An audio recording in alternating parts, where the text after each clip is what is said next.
Tanni Gray-Thompson, the great Welsh athlete, Paralympic athlete, who this week was actually made a People's Peer and has now joined the House of Lords. And I think it's just a really good thing that we have people representing our government and our country who have achieved something sporting and really done something to inspire a lot of people. It's a bit better than some of the faceless politicians that end up in there at the moment. So there we go. Mine's a little bit different. A little bit political. A little bit politics there. Woo. Right, okay. I'll stop my Ben Elton impression and introduce Sean Hill. Hi. Hi, how's it going? Very good, thank you very much. It's great to have you in. And you're something of an up-and-coming ice hockey player. I wouldn't say that. Come on.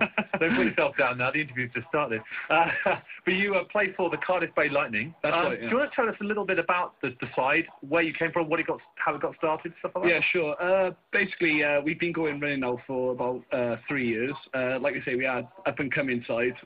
We've just about joined a new tournament, recreational tournament called the Summer Cup, which is quite a big deal for recreational ice hockey teams. That kicks off for us 2 weeks Saturday now. The team's pretty much made up of people, brand new players, people who really haven't skated for very long at all, maybe 2 or 3 years.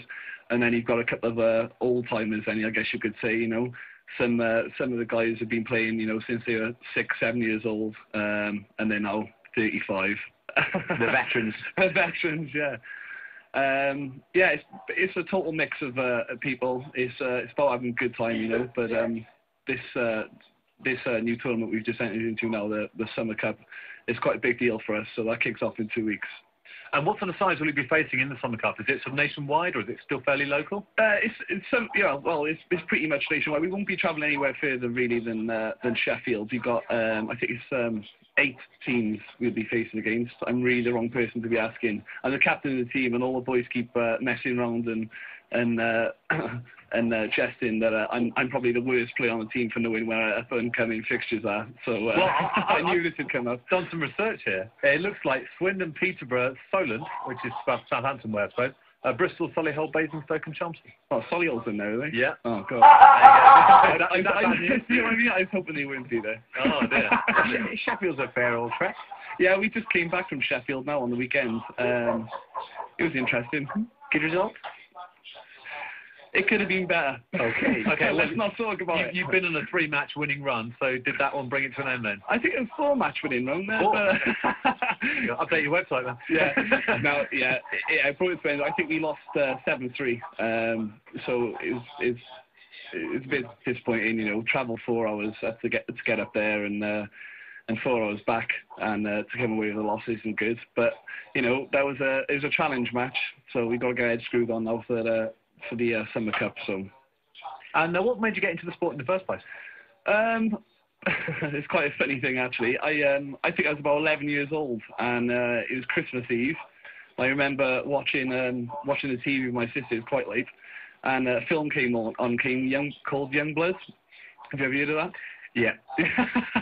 Well, it's got a couple of big characters in there, like Keanu Reeves, Rob Lowe, and I watched that. And I was interested in ice hockey after watching that film. Went to watch a few games, the Cardiff Devils matches. Really excellent atmosphere going down there. I think most of the people who pop down to watch one of their games will agree. You go and watch one of the pro hockey games, and you'll just get hooked, and you'll become a fan ever since.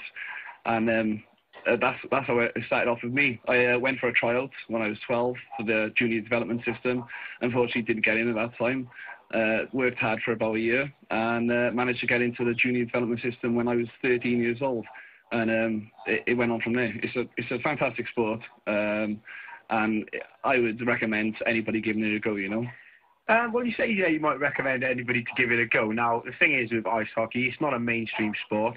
It's not the most accessible. It's not like football where you could just go out in the street and have a kickabout with your mates. Totally. So if you did want to get into a little bit of ice hockey at maybe at quite a young age, how would you go about it? Well, basically, the Devils Community Foundation. I'm not a spokesman. I just thought but the Devils Community Foundation. They are running a learn to play session for people who want to get introduced back into the sport if they've ever played before and they're now a little bit older and they want to get back into it, or people who've never picked up a stick before, they've never skated before. I mean, you can go down there and you You can hire all the equipment. It'll won't cost. Find the thing on there.